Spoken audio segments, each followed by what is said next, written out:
Hey everyone.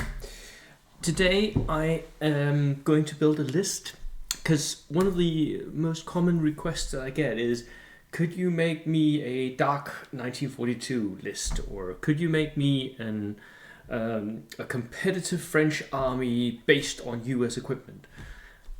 And I'm sorry, I don't do that.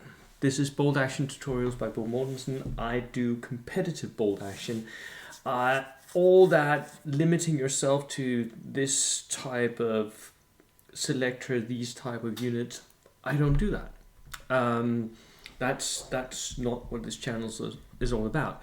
But I will make you a competitive army, and today I'm going to make you a French one. So let's go and see how that works, shall we? So I'm going to go, and the first thing we're going to go and do is we're going to go and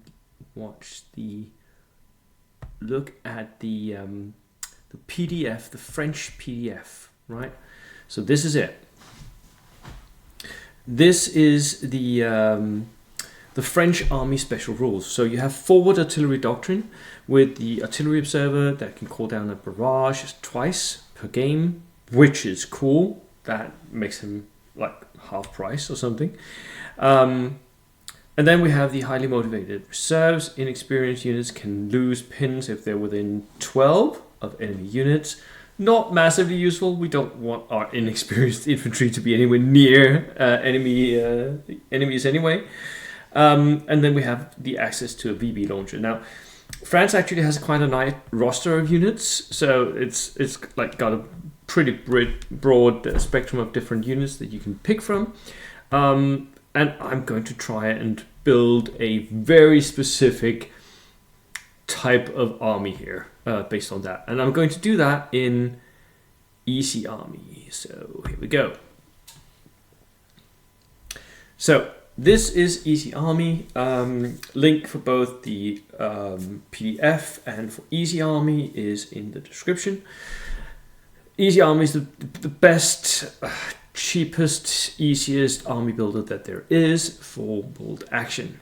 I know that Warlord Games have their own army builder. I'm not subscribed yet, so I don't want to pay for an army builder. Right. So we have to start with a rifle platoon, so we're going to do that.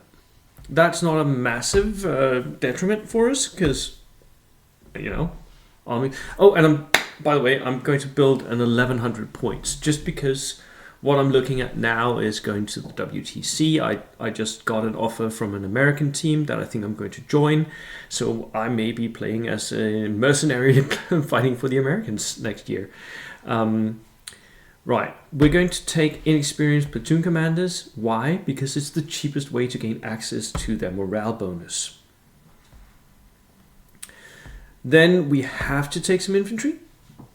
And I would want there ideally to be a unit of these special forces somewhere in what I'm going to pick. So veterans, and I'm going to pick a 7-man unit.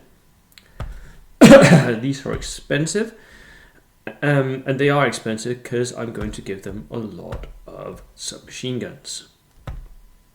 Because that is what I'm getting them for. I'm getting them so that I can push them up in a vehicle somewhere. The rest of my infantry is going to be crap. Come on, here we go. So I'm going to buy inexperienced infantry, 5 men. Let me do that right now, and I'll get back. Maybe I'll add more men later on. Because I'm going to focus on something other than infantry here. I'm going to do an MSU list, which, oh, sorry, that was an air observer. I did not want to do that.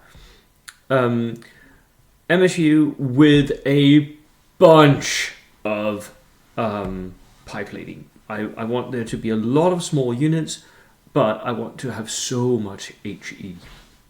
So I'm going to buy myself all the artillery observers I can get, because they can shoot twice. And maybe I'll fill it out with light mortars and anti-tank rifles at some point. We are going to need to get ourselves an artillery platoon. because of course you do. Again, we have a platoon commander here. Inexperienced because cheapest chips.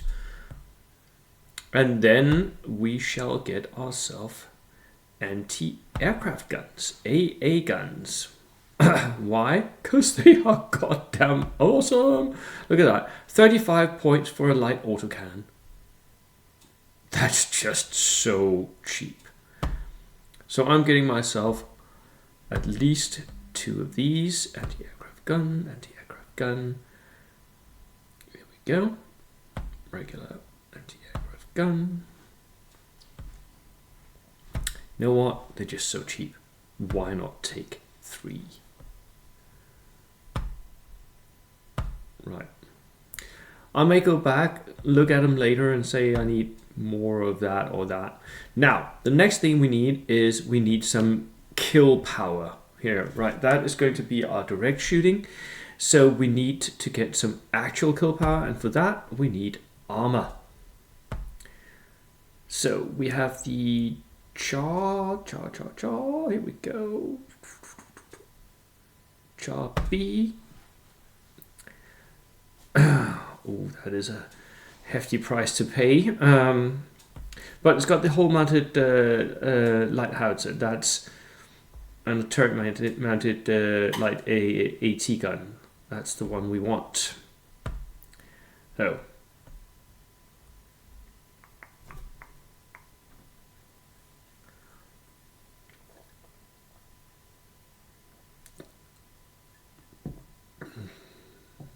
Right. So, come on.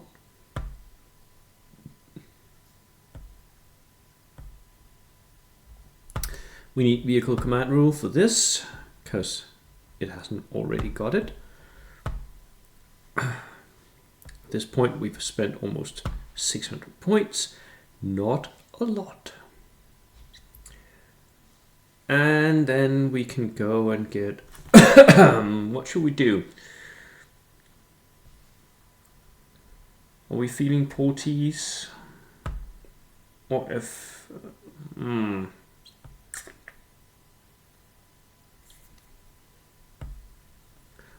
I think I'm feeling the porties.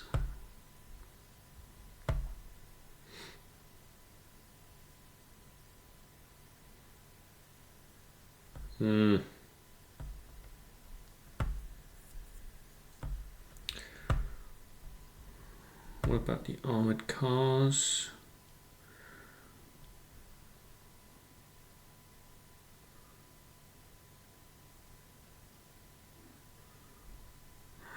They're not massively great, are they?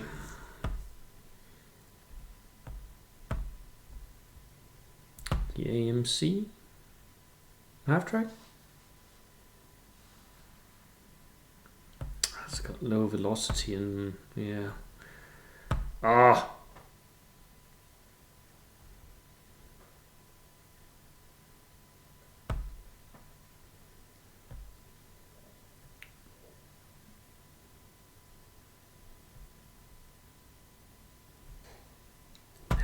You know what? Do we even need this? Do we?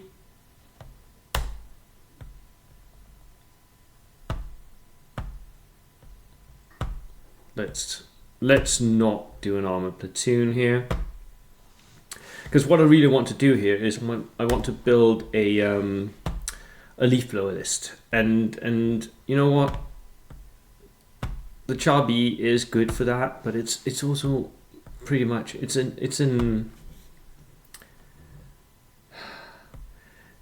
Death Star, right? That's what it is. So we would want there to be ideally another rifle platoon here, another platoon commander, inexperienced, save it back, and then I'll take groups of inexperienced infantry here. Again, I will get back to these at some point. I may upgrade them with an LMG or something. They are mainly there to enable other things right now.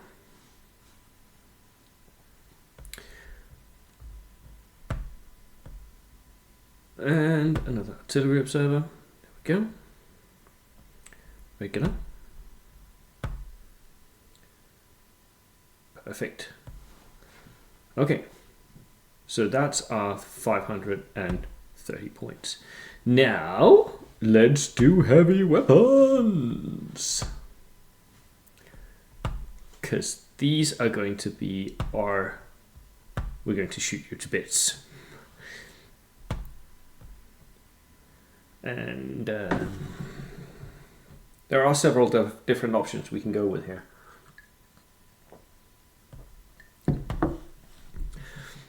For me, I will want to get some medium machine guns, some Maxim guns. Look, they're 35 points if you buy them in experience. That's pretty cheap as well, and they are good for locking down lanes of fire. Once we've gotten those, we will look at mortars.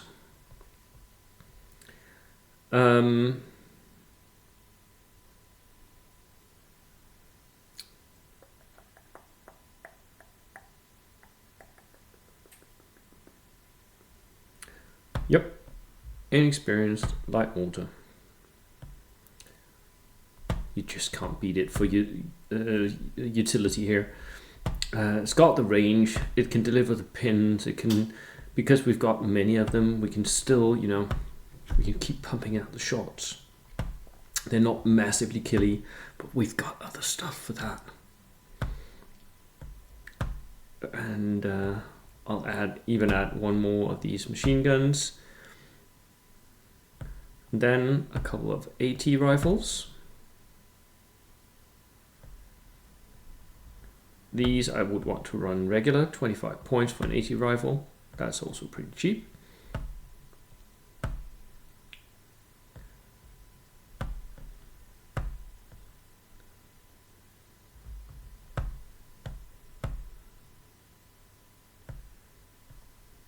Right. Okay. Now, final platoon that I'm going to put in here is another arty platoon. And that is to get ourselves some howitzers, some pie plates that we can shoot. So again, inexperienced commander, howitzers. Now, do they need to be big guns? No, they don't. Regular light howitzer. I can't see why not.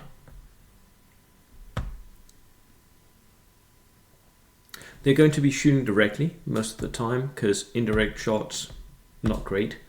So we're just going to get ourselves as many of these as we can, and then we're going to lock down everything.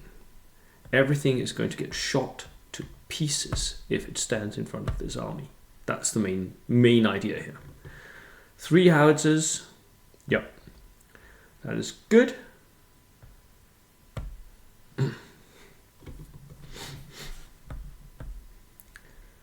And at this point, we can boost the other stuff.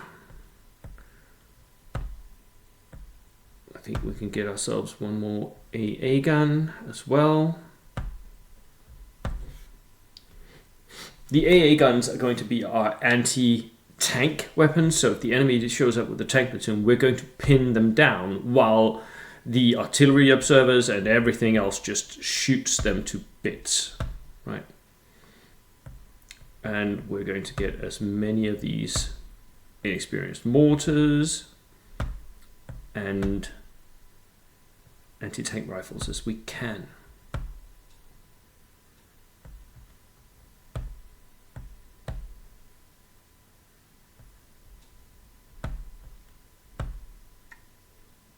So that's 3 for the first rifle platoon here. That's the artillery platoon. Then we have our second rifle platoon. Here we get to go and grab ourselves one more of these. We're at 77 points. Enough for one more inexperienced light mortar. Ta-da! that is it. 1100 points, people. Let's view it. 32 order dice. This is MSU at its worst. 32 order dice. You can go lower here if you want to, but that would mean spending points on heavier guns, basically. So we've got a platoon commander. We've got a single push unit of veterans. These, we could buy these a barrel transport to push them up if we want to. This is not what it's about, but you know, if I was to redo the list, maybe that would be, I would maybe take out one of the AA guns, put in a barrel. We've got infantry chaff. These are going to hide and stay on ambush for the whole game. Then we have our artillery observers. These are going to make sure that the enemy, if they hide behind some line of sight blocking in their own sector, they're going to get hit by artillery bombardments for 4 turns in a row. We've got boys anti-tank rifles, plenty of those, and light mortars. The anti-tank rifles are going to be on ambush for most of the game, sitting out in front of our guns and just being on ambush. If anything approaches, shoot. The light mortars are going to go late in the turn where they will have shots at something that's moved. So 6 is first turn. If you get the first dice next turn, maybe you go for the 5. We've got platoon commanders. These are going to sit behind our line everywhere and just keep them rolling. So we've got AA guns here, 1, 2, 3, 4 of those. Again, these are going to lock down lanes of fire where we know the enemy are going to approach with armor, or infantry for that matter. We've got another infantry rifle platoon here, chaff infantry, artillery observer, boys anti-tank rifles, and light mortar. And then we have our heavy weapons, which will supplement our gun line. This, I mean, if any of you played 40k, you know this. This is the Imperial Guard army, which has so many guns and so many infantry-borne weapons that just pump out HE or shots, right? So all the medium machine guns are going to sit along with the boys anti-tank rifles, along with the light autocannons on ambush, waiting for the enemy to make a move, while the artillery bombardment just lands on them with howitzers, with light mortars, and with artillery observers that shoot twice. So that is my suggestion. So here we have the light howitzers. That would be my suggestion for how to build a competitive French army right now. This is the gun line above all gun lines, and yeah, and it's got so many order dice that it's frankly it's insane. 32 order dice, right? Yeah. Would it be fun to play against? Maybe not. But there we go. That's it from me. Cheers.